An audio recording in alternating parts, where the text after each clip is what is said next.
Today we're going to break down into 3 sections on how to drift a turn properly.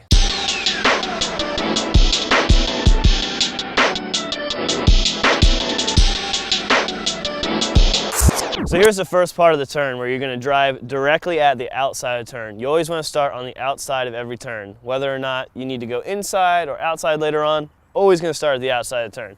Driving straight towards where we're at right now, and you're going to throw it in with the clutch kick right about here.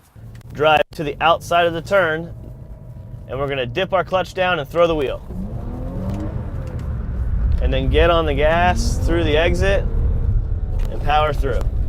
You're going to want to go into the turn a little bit faster than you would if you were just normally grip driving it. So if this was a 20-mile-per-hour turn, you'll want to come in at about 25, 30 miles an hour because you're going to lose your speed after you do your clutch kick in right here. You've already clutch kicked in, you've got the car sideways, and you've got it stabilized, and you're doing that by using your steering and throttle, just like in our donut episode that you can see. After you've thrown it in, right here is where you're getting onto the gas. So if you watch my feet during this part of the video, it's very important to keep it in the power band, but yet finesse it through so that you're not spinning the car out. If you are getting too much angle and you're not moving forward, it's going to start pushing you to the side. So you want to always feel like a forward momentum. So if you're just feeling that side, you need to give it some throttle and get through it a little bit better. So talking more about that feeling, keeping it in that back left pocket, that's what we want to do. So we're going to throw it in and then just stay on the gas a little bit so you're feeling that forward speed balancing with the side of it. We like to call that side bite and forward bite. So you always want to balance that.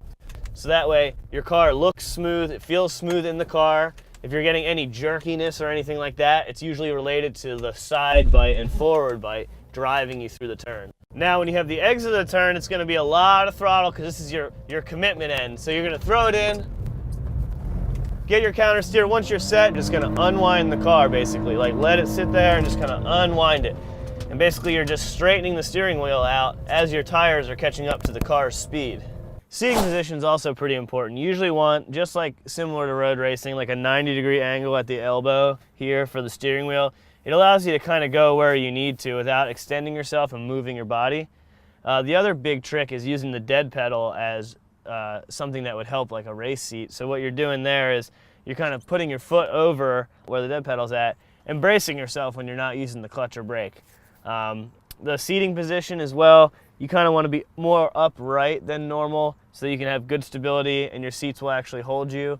These are just BMW like sport seat, normal stock seats that have okay bolsters, and we're able to get around and not really have to think about, supporting ourselves while we're driving. So now you guys should know how to drift a turn and power all the way through it. If you guys have any questions about what we did today, go ahead and blast them into the comments and we'll do our best to either comment back or create a video for you guys.